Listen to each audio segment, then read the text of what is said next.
Kingdom Keepers by Ridley Pearson is a book I've selected to choose for this extra credit opportunity.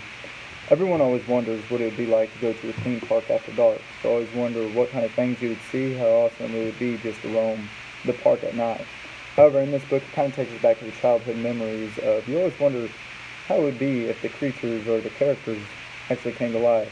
And Finn Whitman is one of the main characters in this, and he gets this opportunity to become one of the Kingdom Keepers.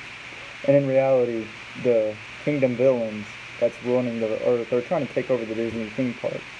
So this old man is looking for these guys to protect the kingdom. They're looking for guys to go on this quest. And I think that is awesome because we always have this childhood and just like what is going to happen after the theme park after dark. We'd always want to know, and it gives us this opportunity to where he is able to go in at night and he's able to watch Goofy, he's able to watch all the villains, he's able to watch the Three Musketeers, Mickey Mouse. I mean, you name it, they all come out of a night time at this place, and they go on this quest to try to overtake these villains. And as they're going to overtake these villains, they find out a lot about themselves, as well as they do about how important it is to protect the Kingdom Keepers. Although this is a series, the first book starts off great and it really gets you intrigued. One of the quotes from the book says, "There's a fine line between imagination and reality. An inventor dreams something up and pretty soon it's there on the table before him. A science fiction writer envisions another world, and then some space probe finds it. If you believe in something strongly enough, I think you can make it happen." Although this requires a lot of imagination, I mean, I'm 22 years old and I still am fascinated by this fact of how awesome it would be for these things to come out at night. One of the other quotes from the book says, "When I do things I shouldn't do, my mother says I need a new pair of glasses, that I should be looking at it differently at the choices I make."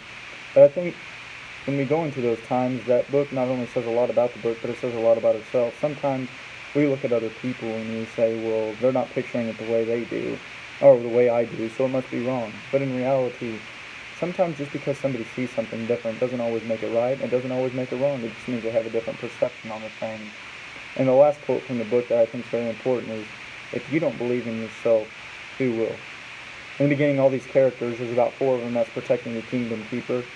And as they go on this quest, they're all people that think they can't do it, that can't imagine that it's possible. But what they come to find out is they find out a lot about their character. They find out a lot about who they are and what they're made of in order to fight this kingdom. And it's not only about fighting the villains physically, but they got to go on these roller coasters at night, and they got to get them turned on. And as they go throughout these roller coasters, they got to find clues inside of the rafts. They got to find clues when they're down in the lowest valleys of the roller coaster, or if they're in the water roller coaster they're going through, and they got to jump off and they got to go find these things. And it's just a really great book, and I would encourage you to read it because we all have that imagination, no matter whether we're 90 years old or whether we're 2 years old, about what would happen if a toy comes to life. And in this book, it's a great way to express your imagination and just find out more about the characters in the book and how they develop, just similar to how we are and how we develop in life.